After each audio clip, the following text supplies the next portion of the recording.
Hello guys and welcome back to the channel. My name is Shashank and in the today's video we will discuss about the other environmental issues which we have not discussed previously. To see the previous video on environmental issues, the link is given below in the description box. So now let's begin. So first of all we will see solid waste. Solid waste in general can be defined as a material which has negligible value to the producer and there is no direct consumption of the generated waste. It is generated due to various activities that can be residual and commercial, agricultural and many more. Whatever the origin, content or hazard potential is, solid waste must be managed systematically to ensure environmental best practices. Now, we will see what are the sources of solid waste. Municipal solid waste, that is street sweeping, sewage treatment plant waste, waste from school and other institutions. Then domestic waste. Domestic waste like garbage, rubbish, paints, paper, glasses, old toys, old clothes, spoiled food and many more.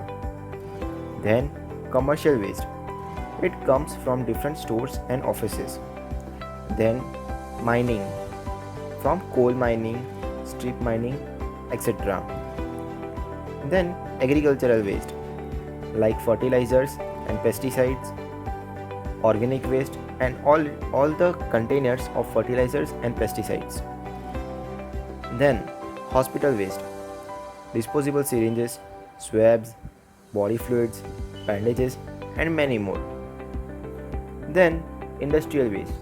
It includes solvents, resins, metals, plastics, rubber, leather, abrasives, slugs, etc. Then e-waste. Waste like wires, circuits, mobile phones which are damaged, all this comes in e-waste. Then now we will look forward to solid waste management. What is solid waste management? Solid waste management is a term that is used to refer to the process of collecting and treating solid waste. It also offers solution for recycling items that do not belong to garbage or trash. As long as people have been living in settlement and residential areas, garbages or solid waste has been an issue. Waste management is all about how solid waste can be changed and used as a valuable resource. Solid waste management should be embraced by each and every household, including the business owners and across the world. The industrialization has brought a lot of good things and bad things as well. One of the adverse effects of industrialization is the creation of solid waste. Then, what are the fundamental elements of waste management system? There are 5 functional components of waste management system as outlined below. First of all, waste generation. Then, on-site handling, storage and processing. Third is the waste collection. And fourth is waste transfer and transport.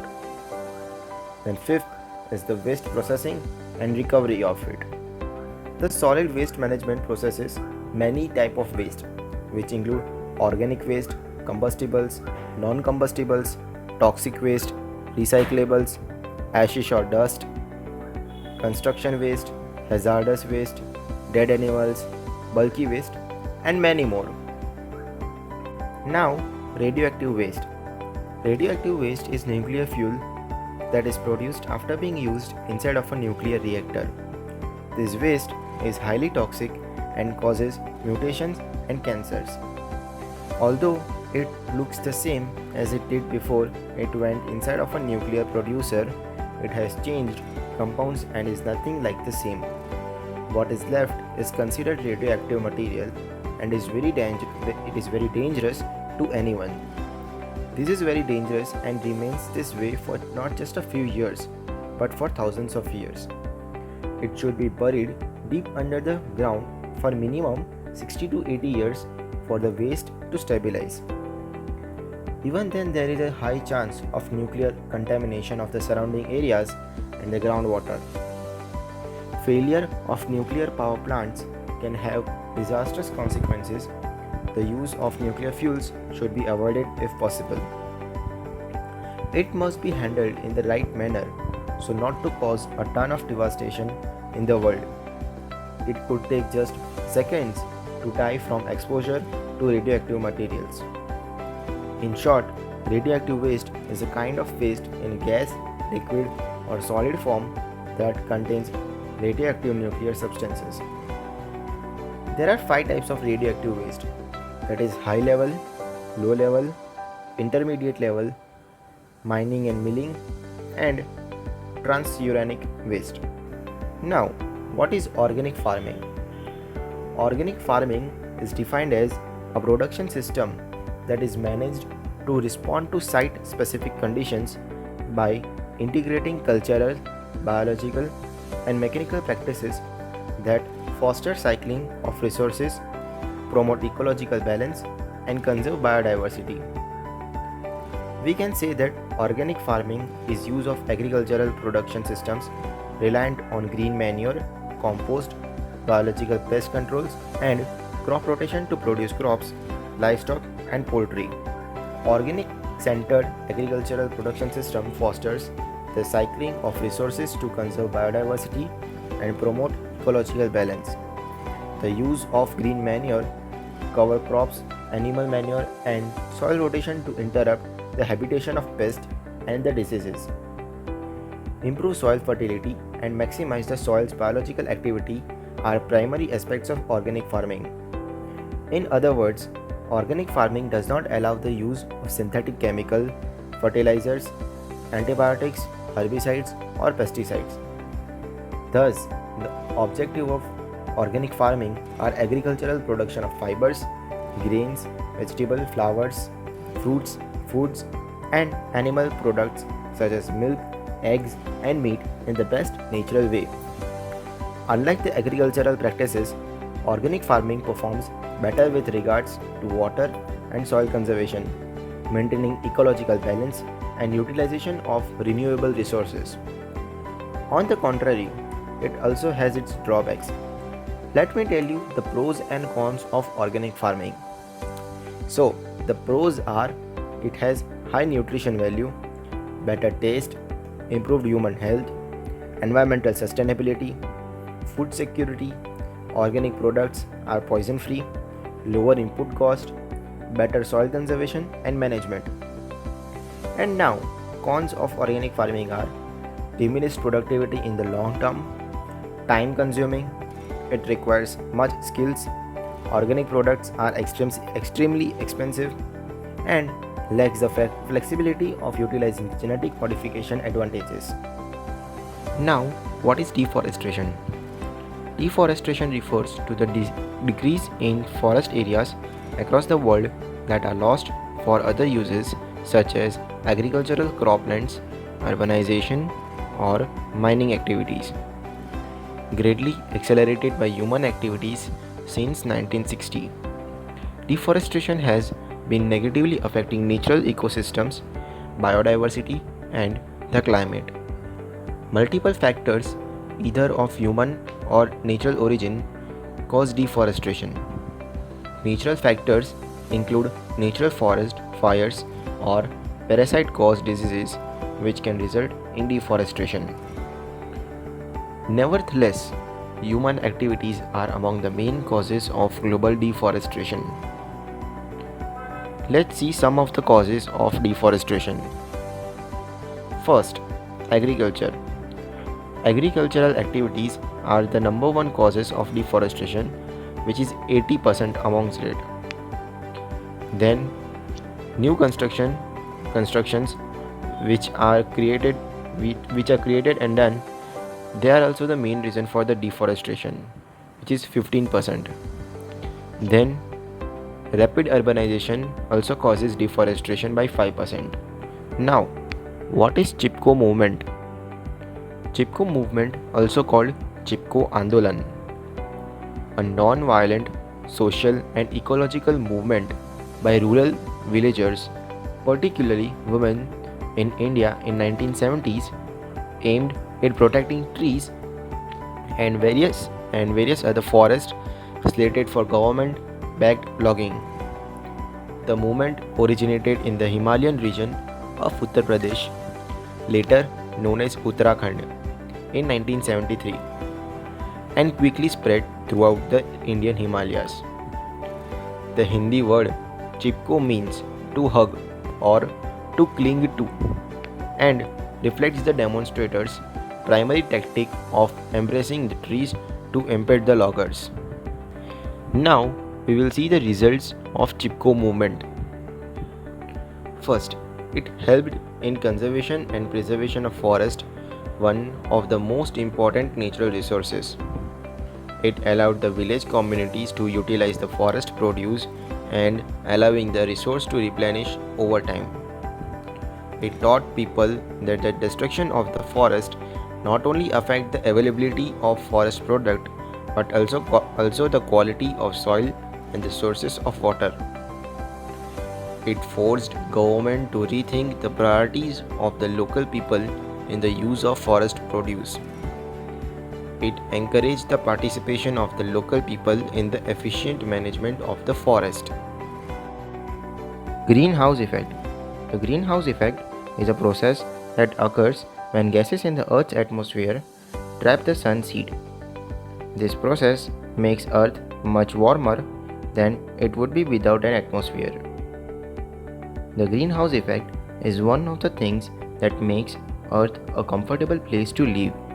Some of the infrared radiation passes through the atmosphere, but most is absorbed and re-emitted in all the directions by greenhouse gas, molecules and clouds. The effect of this is to warm the Earth's surface and the lower atmosphere. Now we will talk about global warming. Global warming is the increase in average temperature of the Earth's near surface air and ocean. Most of the observed temperature increase is caused by increased concentration of greenhouse gases. Major gases involves water vapor, carbon dioxide, methane and ozone. Causes of global warming: emission of greenhouse gases like carbon dioxide, methane, nitrous oxide and many more into the atmosphere. The major source is carbon dioxide, that is 80%, then 20% by methane and nitrous oxide. Let's see carbon dioxide. The major source of carbon dioxide is the power plants. Burning of fossil fuels for the purpose of electricity generation also leads to carbon dioxide. About 20% of carbon dioxide emitted in the atmosphere comes from the burning of gasoline in the engines of the vehicle. Then methane. Methane is more than 20 times as effectual as carbon dioxide at entrapping heat in the atmosphere. Methane is obtained from resources such as rice paddies, bovine flatulence, bacteria in bogs, and fossil fuel manufacture. Then nitrous oxide. The main sources of nitrous oxide include nylon and nitric acid production, cars with catalytic converter, the use of fertilizers in agriculture and the burning of organic matter. And the main cause is deforestation. Then consequences of global warming. The many consequences of global warming like as follows: increasing the average temperature of the earth, alterations in the ecology including an increasing sea level and modifying the quantity and pattern of rainfall, boost the occurrence and concentration of severe climatic events such as floods, famines, heat waves, tornadoes and twisters, glacier melting, lesser summer stream flows, genus extinctions and rise in the ranges of diseases vector. Various new diseases have emerged due to global warming. The global warming is extending the distribution of mosquitoes due to the increase in humidity levels and the frequent growth in warmer atmosphere. Global warming also affects the marine life. Control measures of global warming. First of all, reforestation replaces maximum carbon dioxide by oxygen. Then, by preventing deforestation, then reduction of fossil fuel burning can minimize global warming. Then, improving the efficiency of engines and turbines can drastically reduce pollution. Planting hundreds of trees across cities and in homes. Then, using natural resources like wind energy, solar energy, and wave energy may help to overcome the global warming. How to reduce global warming? To reduce the global warming, we can take the certain steps. Like, first of all, we can use 3R rule, that is to reduce, reuse, and recycle. Then use less heat and air conditioning. Then change a light bulb by CFL. Then drive less and drive smart. Buy energy efficient products. Use less hot water. Use the off switch. Then plant a tree. Then get a report card from your utility company and encourage other peoples to conserve. These are the certain steps which we can use to reduce the global warming. Now, the ozone layer. Ozone layer is also called as ozonosphere. It is the region of the upper atmosphere. It is between roughly 15 and 35 kilometers above Earth's surface. It is containing relatively high concentration of ozone molecules. Then, the ozone layer depletion. Ozone depletion does not cause global warming, but both of these environmental problems have a common cause, that is, human activities that release pollutants into the atmosphere, altering it. Ozone depletion occurs when chlorofluorocarbons and halon gases, formerly found in aerosol spray cans and refrigerants, are released into the atmosphere. Ozone sits in the upper atmosphere and absorbs ultraviolet radiation. Another type of solar energy that's harmful to humans, animals, and plants, chlorofluorocarbons and halogens cause chemical reactions that break down ozone molecules, reducing ozone's ultraviolet radiation absorbing capacity. So this is the reason why there is depletion is in the ozone layer. The ozone hole. In the 1980s, scientists discovered that the ozone layer was thinning in the lower stratosphere, with particularly dramatic ozone loss known as ozone hole in the Antarctic Spring. The term ozone hole refers to the depletion of the protective ozone layer in the upper atmosphere over Earth's polar regions. People, plants, and animals living under the ozone hole are harmed by the solar radiation, now reaching Earth's surface, where it causes health problems from eye damage to skin cancer. What are the main causes of ozone layer depletion? Here we will see ozone layer depleting substances, that is CFCs, that is chlorofluorocarbon, then HCFC, that is hydrochlorofluorocarbons, then haloalkanes, methyl bromide, carbon tetrachloride, and methyl chloroform. These are some of the substances which are causing ozone layer depletion. Thank you so much for watching our video. Make sure to drop a like and subscribe to the channel. For more amazing contents, material and MCQs regarding any topic, you can visit our website, that is www.scienceandtech.in. thescihub.in. Thank you so much.